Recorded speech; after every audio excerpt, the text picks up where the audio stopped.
Hello tout le monde, aujourd'hui je suis très contente de vous retrouver pour vous présenter ma routine teint. Je vais vous présenter comment j'applique mon fond de teint, comment je fais mon teint avec ma poudre, etc. Donc c'est un teint assez chargé, donc parce que je vais vous présenter vraiment lorsque je fais mon teint le plus complet possible. En tout cas vraiment pour vous présenter étape par étape, je vais décrire ce que je vais faire en même temps que je vais vous montrer. Si ça vous intéresse, continuez à regarder. Je commence d'abord par appliquer une crème hydratante parce que c'est vraiment très important d'appliquer sa crème hydratante avant et de laisser pénétrer parce que votre peau va rester vraiment quand même toute la journée avec votre fond de teint. J'utilise une crème la crème Super U soin matifiant pour le visage que je vous ai présenté dans mon Get Ready With Me. Une fois que c'est fait, je vais donc d'abord appliquer mon fond de teint qui est le Dream Wonder Nude de chez Maybelline. Donc ça fonctionne en forme de pipette, donc je vais en appliquer un petit peu sur chaque coin de mon visage.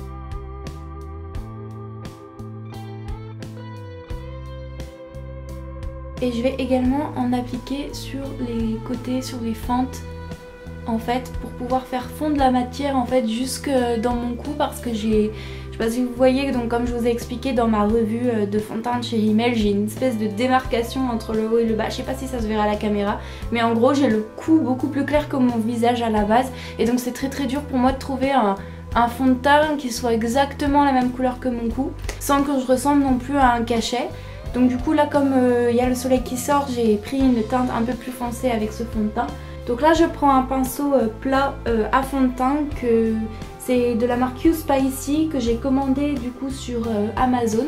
Et ils sont vraiment géniaux et pour un prix vraiment bas. Donc du coup c'est vraiment bien.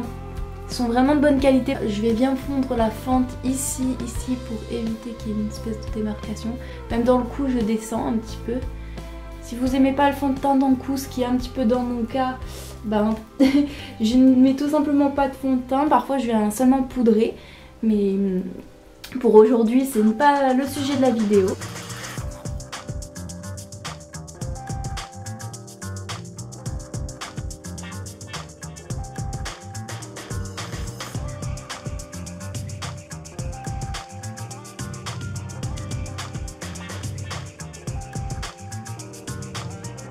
C'est un fond de teint vraiment hyper fluide, hein. Il est vraiment liquide et donne un effet poudré comme le dit le packaging. Donc j'en viens remettre sur le nez parce que mon nez c'est l'endroit où j'ai tendance un petit peu à tout le temps toucher et du coup le fond de teint part plus facilement sur cet endroit là. Ensuite je viens appliquer un correcteur qui est en fait à la fois un illuminateur, mais je viens juste en appliquer légèrement en bas de ma paupière pour illuminer et un petit peu diminuer les effets de fatigue.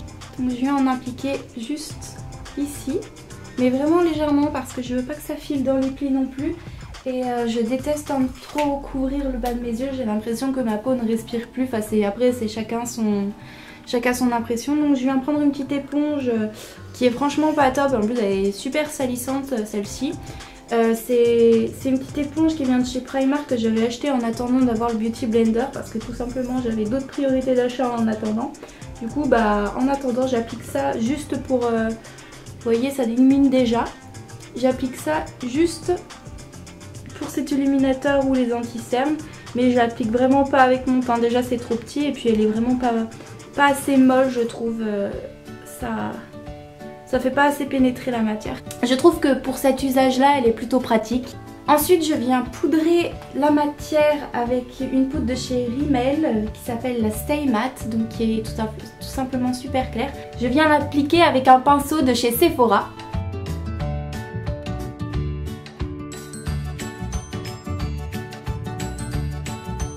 Je survole quoi, c'est vraiment pour éviter l'effet de brillance. Et puis je viens aussi fixer l'illuminateur que je viens de mettre. Voilà, mais ça sera pas le seul. Je vais enlever un petit peu l'excédent. De toute façon on va repasser estomper après à la fin du... Je vais enlever l'excédent avec un kabuki de chez Sephora. Ensuite je viens prendre un bronzer blush de chez ELF et je vais venir faire mon contouring avec un pinceau You Spicy qui est comme ceci. Donc celui fond de teint il est tout droit et celui pour le contouring il est un peu plus taillé.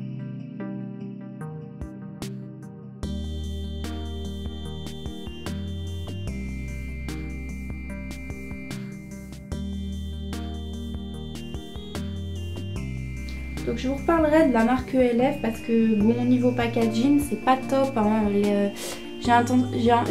L'enseigne en fait s'efface sur beaucoup de mes produits que j'utilise tous les jours.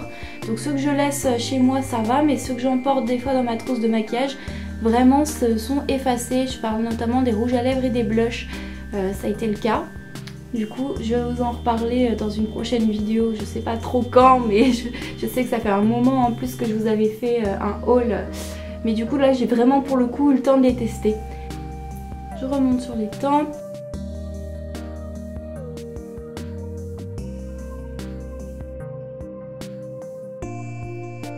Donc là on vient vraiment apporter un effet soleil.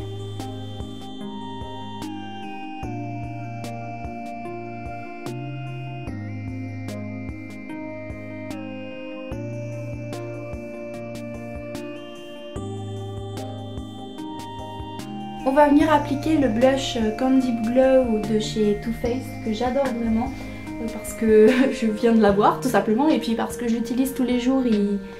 Il est pratique, il n'applique pas trop de matière tout de suite en fait. On peut en remettre sans en ayant peur d'en mettre trop. Du coup c'est ça qui est bien parce que j'avais d'autres blushs, ils sont ultra pigmentés, hyper poudreux. Mais du coup il faut avoir la main légère, mais celui-ci il y a moins de risque de se tromper.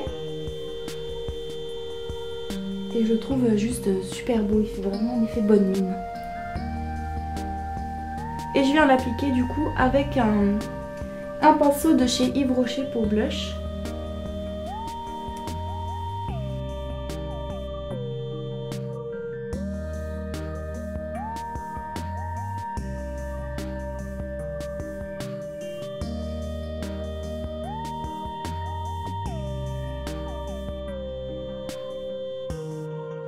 Et je viens prendre mon highlighter poudre, qui est un highlighter de chez NYX. Donc c'est la Mosaic Powder. Donc vous avez plusieurs couleurs à l'intérieur. Moi je vais venir prendre la couleur plus claire sur le côté pour vraiment enluminer. Et je viens donc l'appliquer avec un pinceau de chez Real Techniques.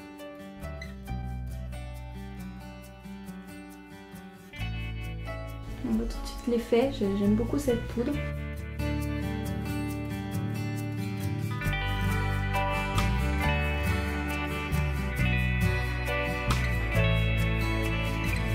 Je viens également en appliquer sur le bout du nez.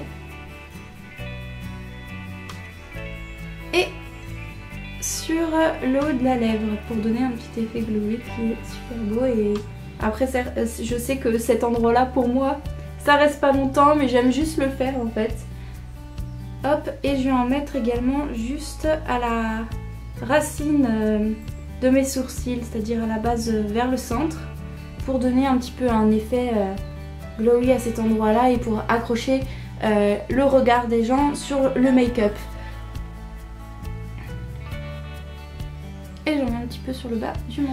Voilà, sur ce, j'ai terminé mon teint. J'espère qu'il vous a plu, que le résultat vous plaît. C'est certes un petit peu chargé, on n'a pas le temps de passer par toutes ces étapes tous les jours.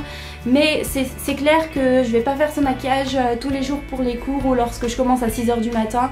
Mais c'est vrai que l'étape highlighter par exemple, on n'est pas obligé de le mettre. Moi j'aime bien parce que ça fait un effet bonne mine. Le matin même super tôt, on a tout de suite l'air beaucoup plus réveillé malgré les cernes. En tout cas, j'espère que cette vidéo vous aura plu. En ce qui concerne le make-up que j'ai sur mes yeux, on m'a demandé de faire un maquillage dessus. Donc je m'entraîne et sur ce, je vous dis à la prochaine vidéo du coup avec ce tutoriel qui j'espère vous plaira. Voilà, je vous fais d'énormes bisous et je vous dis à la prochaine vidéo. Bye bye. Et je viens prendre mon highlighter poudre que je viens appliquer. Where is my pencil? Cette vidéo est vraiment une cata. Ah oui.